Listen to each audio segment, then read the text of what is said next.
Quiconque possède un animal de compagnie sait que les animaux peuvent être assez bizarres par moments.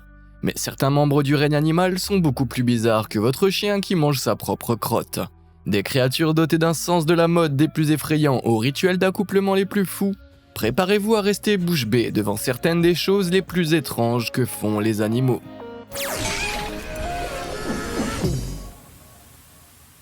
Défense osseuse. En général, lorsque les animaux se défendent, ils essaient d'éviter d'endommager leur propre corps. Mais pour le triton crété espagnol, sa principale ligne de défense consiste à s'endommager un peu lui-même, pour augmenter ses dégâts contre les prédateurs. Bizarrement, lorsque le triton est stressé, il tend son corps et balance ses côtes vers l'extérieur avec suffisamment de force pour qu'elles transpercent sa peau. Avec ses côtes qui sortent de son thorax, elles fonctionnent comme des pointes défensives. Ces pointes font non seulement du triton un repas épineux, mais elles risquent également de percer la bouche des prédateurs, les rendant plus vulnérables au poison laiteux que le triton sécrète également de sa peau. Le triton, quant à lui, est immunisé contre son propre poison et peut rapidement se remettre de certaines pratiques défensives sans aucun effet néfaste. Pour de nombreux prédateurs, cet acte bizarre d'automutilation fait de ce triton une bouchée difficile à avaler. Mais pour quelque chose de toujours facile à digérer, faites-vous une faveur et abonnez-vous à Truc de Fou. Avec un contenu fascinant publié quotidiennement sur un large éventail de sujets factuels, et il y en a pour tous les goûts. Maintenant, revenons à ces animaux étonnants. Corbeau lunatique. Bien qu'ils soient souvent associés à des choses négatives comme le mal et la mort, les corbeaux sont en fait une espèce incroyablement intelligente. Parfois, cependant, leur intelligence prend des formes vraiment bizarres. Pour commencer, il s'avère que les corbeaux et autres corvidés ont des capacités de mimétisme remarquables, qu'ils utilisent pour résoudre des problèmes. Par exemple, si un corbeau trouve un cerf mort, mais qu'il ne peut pas percer la peau épaisse pour accéder aux entrailles juteuses, il peut imiter le cri du loup ou du renard. Cela attire sur les lieux des prédateurs aux dents assez grandes pour éventrer la carcasse. Une fois que le prédateur a eu sa dose, le corbeau s'empare du buffet nouvellement ouvert. Mais l'imitation n'est pas le plus étrange des comportements des animaux. Les corbeaux sont souvent vus allongés sur des nids de fourmis, encourageant les fourmis à grimper sur leur corps. Mais ils ne cherchent pas à manger les fourmis. Ils cherchent simplement à s'en imprégner, ce qui peut sembler fou, mais sert en fait un objectif important. La plupart des espèces de fourmis ont une certaine quantité d'acide formique dans leur corps, un produit chimique efficace pour tuer les parasites et les bactéries. Les corbeaux pressent les fourmis contre leurs plumes et leur peau lorsqu'elles grimpent autour de leur corps, libérant ainsi l'acide formique et s'offrant l'équivalent à plume d'une giclée de désinfectant pour les mains. Certaines recherches ont suggéré que les oiseaux pourraient également tirer du plaisir de la sensation de picotement de l'acide sur leur peau, bien que ces résultats ne soient pas concluants. Si c'est le cas, j'espère que la tendance au massage des fourmis ne se répandra pas chez les humains. Nourrissez-nous, chère maman. Jetez un coup d'œil à cette créature, on dirait un ver, non ?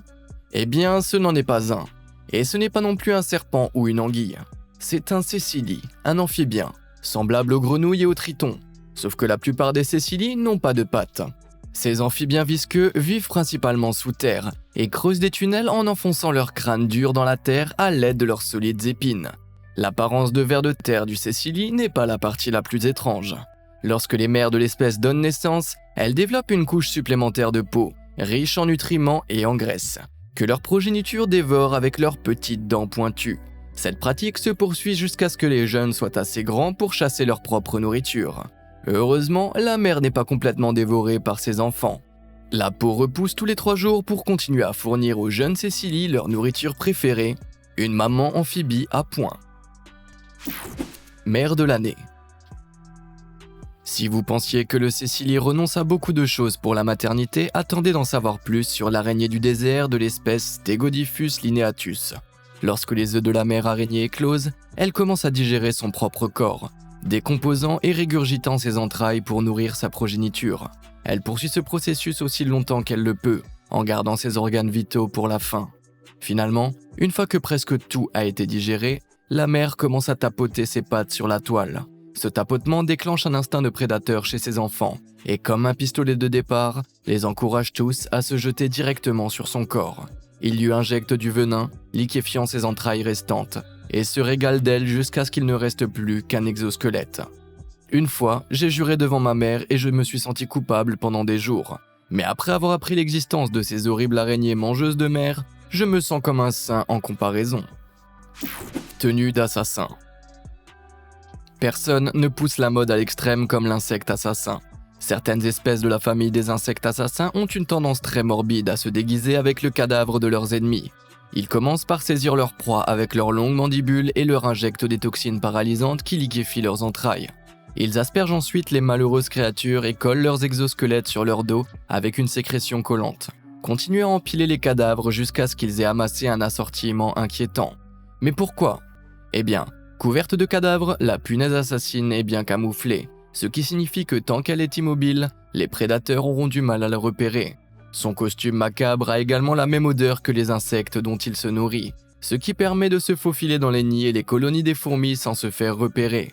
Une fois à l'intérieur, elle n'a plus qu'à bondir sur les résidents sans méfiance, les sucer à sec et les coller sur la pile. Du pur carburant pour cauchemar. Soyez juste reconnaissant que ces choses ne soient pas de taille humaine. Cocon de mucus. Ces créatures colorées, connues sous le nom de poissons perroquets, passent la plupart de leur temps à utiliser leurs dents en forme de bec pour grignoter les récifs coralliens et ont une routine de coucher assez inhabituelle. Environ 1 heure avant de s'endormir, ils crachent une quantité de mucus épais par la bouche. Cela forme une sorte de cocon dont la fonction se situe quelque part entre un sac de couchage transparent et une moustiquaire. En s'entourant de ce mucus, ils masquent leur odeur aux prédateurs et empêchent les parasites de s'installer sur le poisson perroquet pendant son sommeil. On pense également que le mucus aide à réparer les dommages corporels grâce à ses propriétés antioxydantes, tout en servant de système d'alerte précoce si un prédateur vient fouiner dans les parages. Pas mal pour une forteresse faite de crachats. Bombe à caca de pingouin. Le noble pingouin est une créature bien aimée dans le monde entier, mais c'est seulement parce que la plupart des gens n'ont jamais vu un pingouin faire caca. Quand ces petits gars doivent faire leurs besoins, ils le font vraiment. Comme la plupart des oiseaux, les déchets corporels des pingouins sortent d'une seule ouverture, appelée cloaque. Lorsque les manchots ressentent l'appel de la nature, la pression commence à s'accumuler dans leur rectum, à tel point que lorsqu'ils libèrent enfin la bête intérieure, les excréments sortent à une vitesse impressionnante.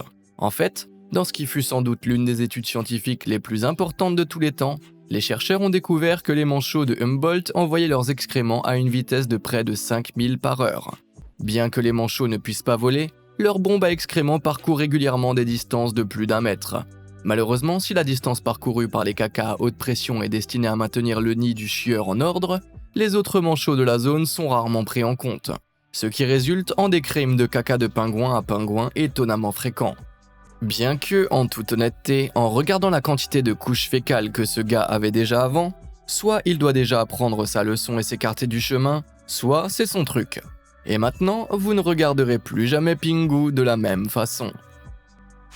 Furet fringant. Beaucoup d'humains se sentent incomplets sans un partenaire romantique. Vous êtes peut-être même l'un d'entre eux. Mais aussi fort que soit votre désir de compagnie, il n'a rien à envier à une furette en chaleur. Lorsqu'une furette femelle atteint sa maturité sexuelle, elle entre en chaleur. Elle reste en chaleur jusqu'à ce qu'elle soit capable de s'accoupler avec un mâle. Le fait d'être dans cet état constant de préparation sexuelle met à rude épreuve le corps de la furette. Si ses besoins ne sont pas satisfaits, les niveaux élevés d'œstrogène dans son corps entraînent une réduction du nombre de cellules sanguines produites par sa moelle osseuse. Ce manque de cellules sanguines, ou anémie, peut s'avérer fatal, à moins qu'elle ne soit autorisée à prendre les choses en main. Donc oui, malgré l'insistance de votre tante évangéliste, il arrive que l'acte puisse sauver des vies. Alors n'hésitez pas à incorporer la physiologie des furets femelles dans votre prochaine phrase de drague.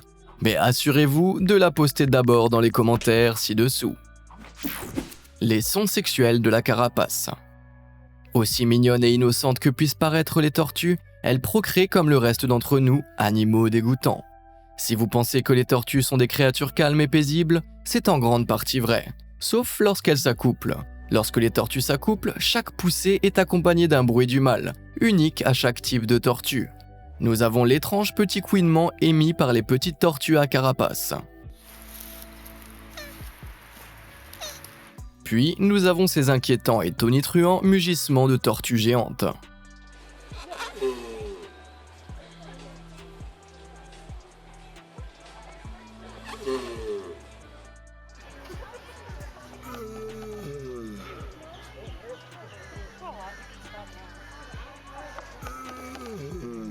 De façon hilarante, ces types de bruits se produisent même lorsqu'une tortue a confondu une souche d'arbre avec un partenaire potentiel.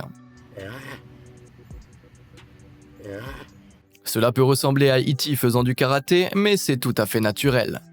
Bien que l'on n'ait pas encore déterminé le but exact de ce bruit, il semble qu'il s'agisse d'une simple question d'affirmation de domination, ce qui ne le rend pas moins troublant. Naissance vierge. Pour les humains, les naissances vierges sont principalement du domaine religieux, mais pour certains membres du règne animal, se reproduire avec un seul parent est une réalité de la vie.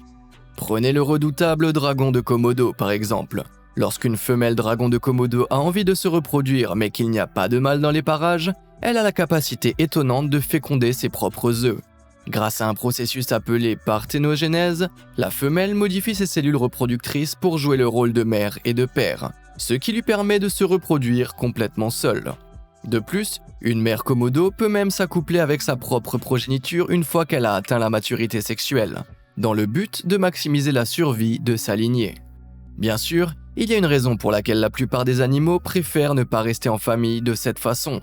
Se reproduire avec sa propre progéniture diminue la diversité génétique d'une population, ce qui augmente les risques de maladies héréditaires et réduit les chances d'hériter de nouvelles caractéristiques positives. Mais lorsque les ressources sont limitées et que le désir de créer la vie se fait ressentir, le dragon de Komodo peut toujours compter sur le numéro 1. Ça évite d'avoir à supporter les papas dragons irresponsables. Le vieux switcheroo. À part le fait qu'il soit la vedette colorée du film Nemo, le poisson clown ne semble pas très remarquable à première vue. Mais en vérité, le poisson clown présente l'un des comportements les plus intrigants du monde aquatique. Les poissons clowns vivent en petites colonies composées de quelques juvéniles mâles et d'un mâle ou d'une femelle mature et reproducteur. La femelle reproductrice est toujours à la tête de la colonie, mais si elle meurt, il se passe quelque chose de vraiment bizarre. Le mâle reproducteur prend la tête, changeant de sexe pour devenir la nouvelle matriarche, tandis qu'un des jeunes prend le rôle nouvellement disponible de mâle reproducteur. Il s'avère que tous les poissons clowns sont nés mâles, mais que leurs organes sexuels sont capables de se transformer pour répondre aux besoins de leur hiérarchie sociale. Comme seuls les mâles et la femelle reproducteur d'une colonie se reproduisent, il n'y a pas de concurrence entre les autres mâles, ce qui garantit une existence exceptionnellement harmonieuse, à condition que chacun se souvienne des bons pronoms. Le jeu de l'imitation. S'il est plutôt rare qu'un animal soit capable de changer de sexe, un nombre surprenant d'espèces font semblant de le faire pour se faciliter la vie. Les couleuvres mâles, par exemple, utilisent parfois un déguisement de femelle pour attirer leurs chances de reproduction. En dégageant une phéromone fortement parfumée, généralement émise par les femelles prêtes à s'accoupler, les serpents mâles finissent par être assaillis par une dizaine d'autres mâles. En supposant que ces mâles essaient, sans succès, de s'accoupler avec lui, le mâle trompeur vole leur chaleur corporelle. Cette chaleur lui permet de se déplacer plus rapidement et plus énergiquement, ce qui augmente ses chances de s'accoupler avec une vraie femelle.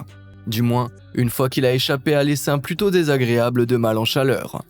Le papillon-scorpion mâle a recours à une tactique encore plus lourde pour s'assurer une compagne. Habituellement, les papillons-scorpions attirent les prétendantes en leur apportant une proie en cadeau. Plus le cadeau est gros, plus la femelle a tendance à être intéressée. Mais les papillons-scorpions mâles, qui ne sont pas très doués pour attraper des proies, sautent cette étape en demandant à quelqu'un d'autre de le faire pour eux. En imitant les mouvements corporels que font habituellement les femelles, le mâle trompe les autres mâles pour qu'ils lui apportent de la nourriture. Lorsque la nourriture arrive, le mâle déguisé tente de s'envoler avec et de la présenter à une vraie femelle. Cela ne fonctionne qu'une fois sur 5, car la tentative de vol se termine généralement par une bagarre. Mais ces tentatives d'imitation de la femelle sont toujours plus réussies que les vols par la force brute sans l'imitation de la femelle. Ce qui signifie que pour les papillons-scorpions mâles, secouer leur derrière de la bonne manière peut rendre la Saint-Valentin beaucoup plus abordable. Escrimer pour dominer. Comme vous l'avez probablement déjà compris, la reproduction peut être assez bizarre dans le monde animal. Mais personne ne le fait plus bizarrement que le ver plat. De nombreuses espèces de vers plats sont hermaphrodites, ce qui signifie qu'ils possèdent à la fois les organes sexuels mâles et femelles. Au moment de l'accouplement, les vers utilisent leur pénis pour essayer de se poignarder mutuellement, fécondant ainsi le perdant. Dans un acte connu sous le nom d'escrime du pénis, je ne plaisante pas. Celui qui gagne est libre de continuer à errer dans le monde, en poignardant les autres, tandis que le perdant absorbe le sperme du gagnant et doit porter seul sa progéniture. Quelle impolitesse, même pas un coup de fil. Bye bye Joey. Vous vous rappelez tout à l'heure quand je parlais des mères les plus désintéressées du règne animal? Eh bien les kangourous sont tout le contraire. Lorsqu'une mère kangourou portant son bébé dans sa poche est poursuivie par un prédateur comme un dingo, la mère prend parfois une décision choquante pour se sauver. Si l'issue de la poursuite semble particulièrement sombre, la mère kangourou jette son bébé Joey pour que le prédateur le mange pendant qu'elle s'échappe. Si cette décision peut sembler horrible, elle est en fait logique du point de vue de la physiologie du kangourou. Comme les femelles kangourous ont 3 canaux vaginaux, 2 utérus et une poche, elles sont capables d'élever jusqu'à 3 petits à la fois, dans des états de gestation et d'allaitement qui se chevauchent. Avec cette capacité à élever facilement plusieurs enfants simultanément, sacrifier un enfant pour pouvoir continuer à se reproduire est souvent le choix le plus sensé de l'évolution.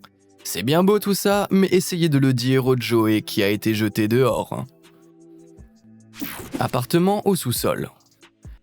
Un concombre de mer est un organisme étrange, ressemblant à un tube qui ratisse le fond de la mer, entassant une grande quantité de sédiments dans sa bouche et en mangeant les parties organiques. Le reste est expulsé par son arrière. Mais les choses ne sortent pas seulement du derrière du concombre de mer. Vous voyez, une espèce de poisson à nageoires rayonnantes appelé poisson-perle a un goût très étrange en matière de logis. Plus précisément, ils aiment vivre dans l'arrière-train des concombres de mer. Le poisson-perle utilise le butin du concombre de mer pour se cacher des prédateurs. Et certains poissons-perles s'accouplent même dans la cavité du concombre. Je doute que le concombre de mer soit très heureux de cet arrangement, mais il ne peut pas faire grand-chose pour s'y opposer, à moins qu'il ne s'agisse d'une espèce qui peut éjecter ses entrailles ou piéger et effrayer ses prédateurs. Dans tous les cas, le concombre de mer a clairement tiré à la courte paille de la loterie de l'évolution. Morsure d'amour. La baudroie des profondeurs est une créature bien particulière. Cette variété effrayante de poissons est connue pour utiliser des bactéries bioluminescentes vivant à l'intérieur de leur corps comme appât pour attraper leur proie. Chez de nombreuses espèces de baudroies, les femelles sont beaucoup plus grandes et plus impressionnantes que les mâles, et lorsqu'il s'agit de s'accoupler, les baudroies deviennent créatives.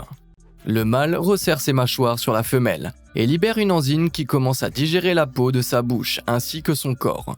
Petit à petit, leur chair fusionne, ainsi que leur système circulatoire. Le mâle fournit une quantité constante de spermatozoïdes pour la reproduction, tandis que la femelle fournit tous les éléments nutritifs grâce à leur système circulatoire commun. Chez certaines espèces de baudroies, plusieurs mâles s'accrochent pour se reproduire.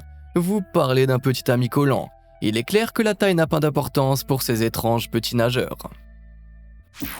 Capter le regard des oiseaux.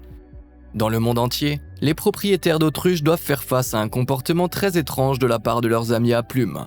En effet, ils ont tendance à flirter un peu. Les autruches mâles sont régulièrement vues en train d'exécuter la danse du rituel d'accouplement, qui est habituellement réservée aux prétendantes de leur propre espèce, et qui vise directement les humains. On pense que cette danse de drague peut être déclenchée par les autruches qui confondent la taille ou la posture similaire des humains avec les membres de leur propre espèce. Dans d'autres circonstances, les autruches peuvent percevoir les humains, peut-être à cause de nos vêtements fantaisistes, comme une compétition romantique, et peuvent danser pour réaffirmer leur domination. Dans tous les cas, je ne vois pas comment on pourrait résister à ces mouvements. Buveur de larmes.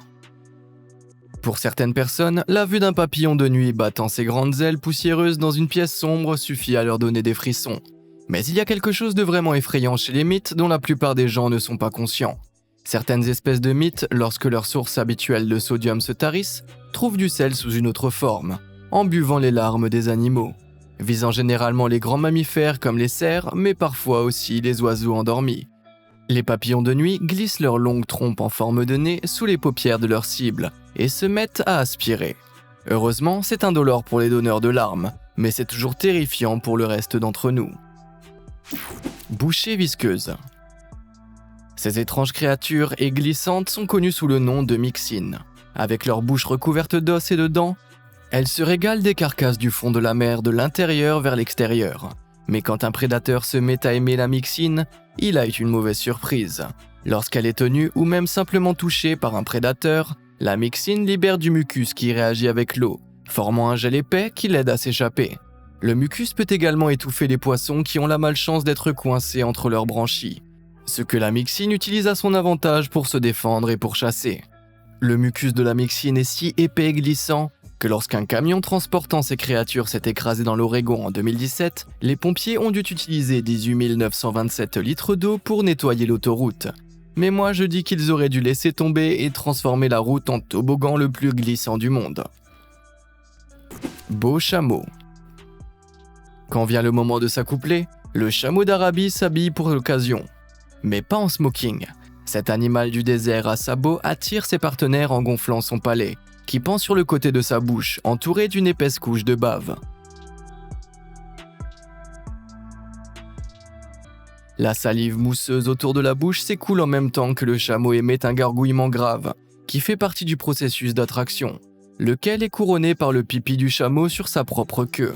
La pisse est enrichie d'hormones d'attraction féminine, mais avec un visage aussi frais que celui-ci, je doute qu'il ait besoin d'une aide supplémentaire. Essayez avant d'acheter. Alors que nous les humains pouvons faire connaissance avec un nouvel intérêt romantique en posant des questions sur la vie de l'autre ou au cours d'un repas, les girafes sont un peu plus directes. Lorsqu'un mâle est intéressé par une femelle, il s'approche d'elle et commence à frotter son visage contre son derrière jusqu'à ce qu'elle urine. Quand elle urine, il en avale une gorgée et la goûte comme un connaisseur de vin dérangé. En faisant cela, le mâle peut goûter si l'urine de la femme contient les hormones habituellement présentes pendant l'ovulation. S'il détecte les hormones et la considère comme une partenaire convenable, il poursuivra le processus d'accouplement. C'est un moyen assez simple d'évaluer si un partenaire potentiel convient ou non. Mais personnellement, je pense que je vais m'en tenir à la question « Est-ce que t'aimes l'ananas sur la pizza ?» Mauvais gaz. Comme l'a dit un jour un ogre très sage, mais si ce dicton est parfois vrai pour les humains, il ne l'est pas pour quiconque se tient près d'un scarabée bombardier en colère. Ces insectes, bien que mesurant moins d'1 pouce de long, ont un sérieux coup de poing. Lorsqu'il est en colère, le scarabée ouvre une valve à l'intérieur de son corps, déclenchant une réaction chimique qui génère rapidement la chaleur et de la pression. Le cocktail chimique qui en résulte, contenant de la 1,4-benzoquinone, un irritant pour les yeux et le système respiratoire des vertébrés, est alors pulvérisé par l'arrière du coléoptère à une température proche de celle de l'eau bouillante. Le spray chimique est éjecté par impulsion à un rythme d'environ 500 impulsions par seconde, ce qui empêche le scarabée de brûler son corps. Toute personne suffisamment proche pour être touchée par le scarabée, qui peut faire pivoter son jet à un angle de 270 degrés pour une visée très précise, apprend rapidement qu'il ne faut pas se frotter au bombardier. Des yeux qui louchent. Les capacités défensives de certains animaux vous font vous gratter la tête en vous disant « Vraiment ? C'est ainsi que vous avez évolué pour vous défendre ?» Exemple concret, le lézard à cornes. Plusieurs espèces différentes de ces petits dinosaures cornés font jaillir des jets de sang de leurs yeux pour se défendre, afin de confondre et d'effrayer leurs prédateurs. Lorsqu'ils sont menacés, les lézards peuvent restreindre le flux sanguin quittant leur tête, et l'augmentation de la pression sanguine rompt les vaisseaux sanguins autour de leurs paupières avec suffisamment de force pour gicler sur les attaquants. Grâce à la présence dans le sang du lézard de substances chimiques qui ont naturellement un goût désagréable pour les prédateurs canins et félins, cette tactique bizarre peut éviter aux reptiles de devenir leur déjeuner. Malgré son aspect étrange et franchement effrayant, la giclée de sang défensive du lézard cornu est en fait une mesure de défense étonnamment efficace, surtout contre les humains qui ont la nausée. Quel est le comportement animal le plus étrange que vous n'ayez jamais vu ? Faites-le moi savoir dans les commentaires ci-dessous, et merci de nous avoir suivis.